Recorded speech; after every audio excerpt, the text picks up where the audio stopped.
Hello, I am Jake Molloy, and my background has been rooted in the offshore energy for 40 years. I worked in the offshore oil and gas sector for 17 years before being elected as a full-time trade union official in 1997.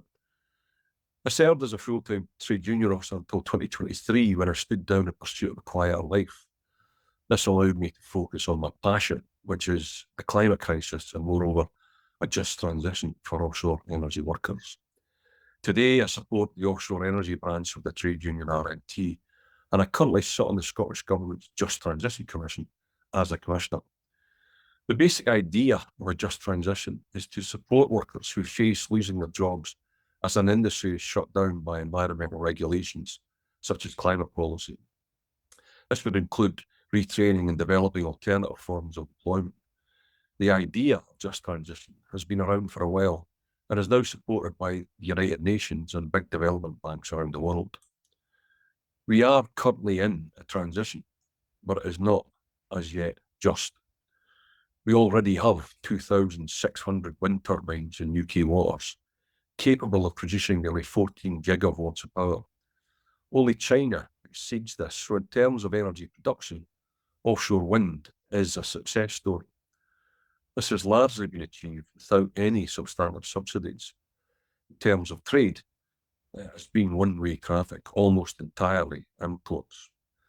This importing of infrastructure means we cannot maximise associated jobs, and, as a consequence, a just transition is at risk. To illustrate this, consider the Moray West wind farm, which is nearing completion. When commissioned, 60 turbines will produce enough electricity to power 650,000 homes. The turbines were manufactured by Siemens Gamesa in Denmark. The foundations and substation equipment produced by Lamprell in the United Arab Emirates. The monopiles were fabricated by Dejin Heavy Industries in China and finished by companies in Spain. The installation was completed by the Dem Group from Belgium, and they used the Cadler Group from Denmark to do all the lifting. This has been the approach for almost all the existing 14 gigawatts. All these foreign firms have been massively supported by their governments in the form of subsidies, and some are state-owned companies, which I'll come back to. At the same time, plans for a proposed green hydrogen hub in Aberdeen have been abandoned. AMTE Power went into administration after failing to raise enough funds to start a factory in Dundee, where it would have made the latest generation of sodium-ion batteries. The factory would have used green hydrogen as the energy source to manufacture these batteries. Green hydrogen uses renewable energy to process hydrogen from water using electrolyzers.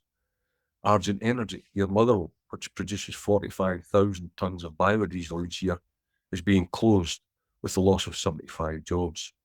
Scotland's only refinery, Grangemouth, is threatened with closure, with up to 3,000 jobs at risk, and many thousands of offshore oil and gas workers face redundancy as investment declines. In the UK, we hear a lot about potential. However, potential on its own will not deliver a transition. Would subsidies alone help? Are there trade opportunities we should look to exploit? Or should we be considering a different approach?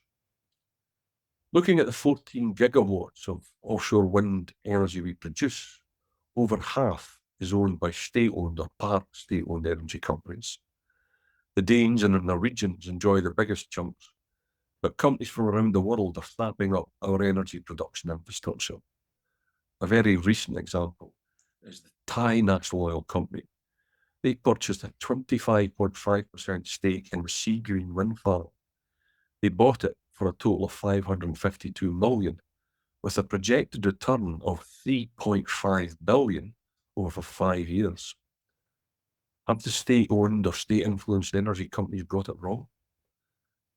How can we realistically deliver on a just transition if the UK does not create companies to deliver energy production technology, such as manufacturing wind turbines, electrolyzers for green hydrogen, or heat pumps as alternatives to gas boilers to heat our homes and businesses?